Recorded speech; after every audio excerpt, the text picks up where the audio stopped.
You will save by faith till forever we will live by faith.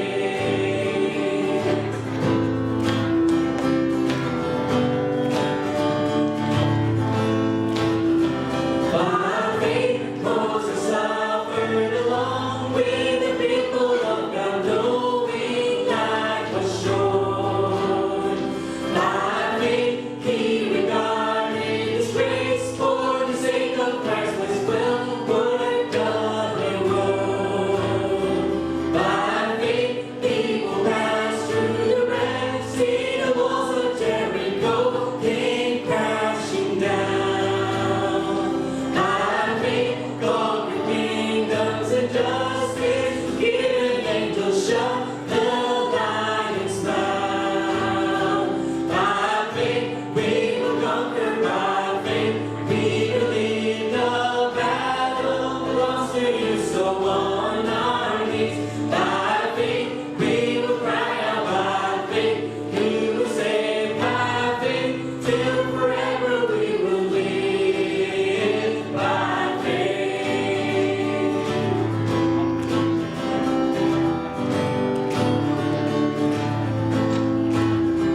Lord of land and by God, this did not see the promise, it was safe, complete with us. As we all run the race with our eyes on the Savior till the final battle's won. By faith we will conquer, by faith we believe the battle belongs to you, so on our knees. By faith we will cry out, by faith you will save, by faith till forever we will live. By faith we will conquer, by faith we believe the battle belongs to you, so on our knees. By faith we will cry out, by faith we will save, by faith till forever we will live by faith.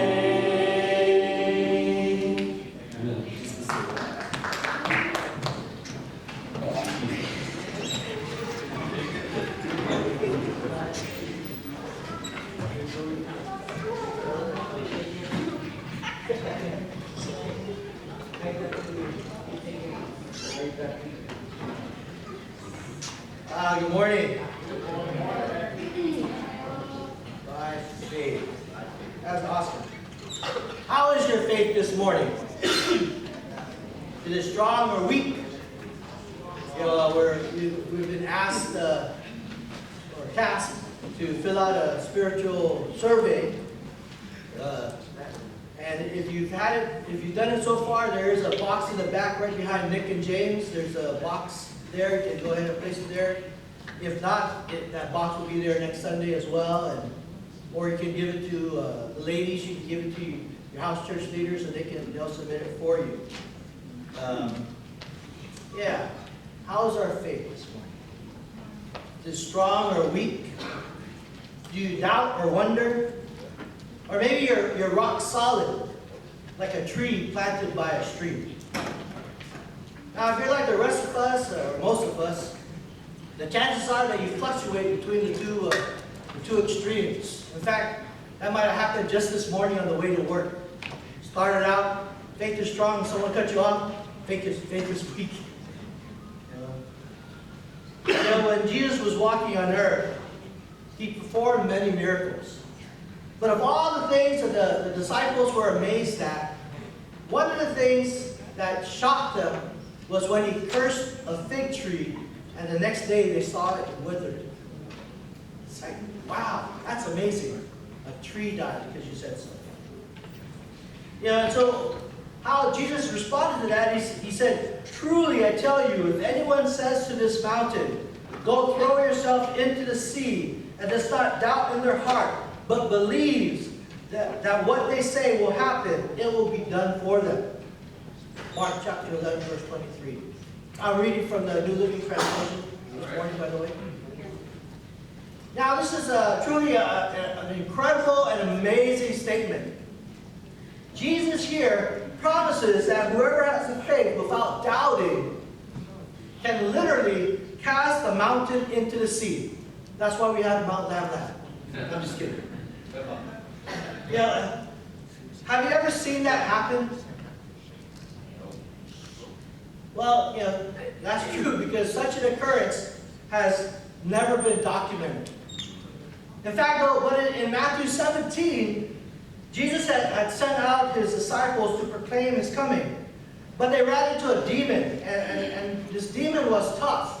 And so they didn't know what to do. And so Jesus talked to them, he spoke to them in Matthew 17, verse 20. He says, "You don't have enough faith," Jesus told them.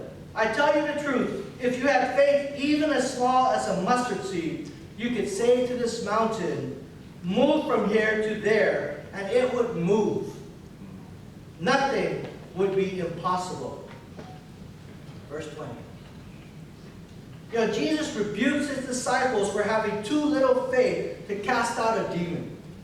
And they had enough faith to try, but they just couldn't get the job done. The demon was more powerful than their faith.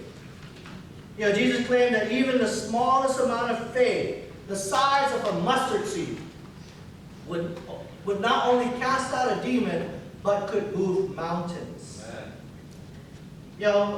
There are recorded exorcisms around the world, but none to this day have recorded that a mountain was moved. No one has enough faith. I bring this up because sometimes the words or teachings of Jesus can be distorted and even abused, believe it or not. Even from this very pulpit. There are probably hundreds of people who are hurt and disillusioned by the inappropriate use of these scriptures. Because someone declared that their hardships or their tragedy to be a result of nothing more than their lack of faith. Are you sick? Well, you have too little faith. What? You lost your job? You didn't pray hard enough. Your child is straying from the family and church? You got to believe, and it will be fixed. We sang the song, Jesus will fix it.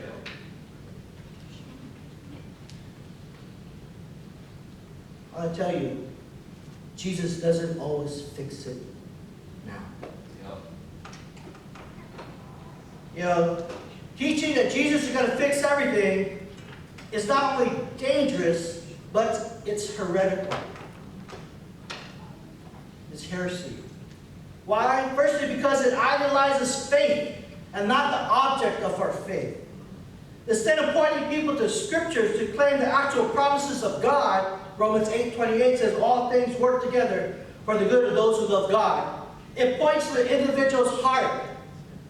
If you are in crisis, the responsibility is on you to muster up faith big enough to make it right. Faith in what? Faith that it will be fixed. Faith in outcomes, not in God's plan. Instead of glorifying God, instead of teaching people to depend on God, this view focuses on the individual, the problem, and neatly forces people into a corner. People who are hurting and need God the most.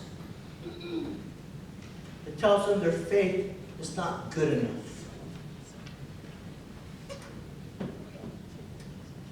It tells them you have no one to blame but yourself for your situation. And the only hope you have is to try harder, to pray more, and to force your faith. And this becomes bland, self-gratifying faith. Secondly, the problem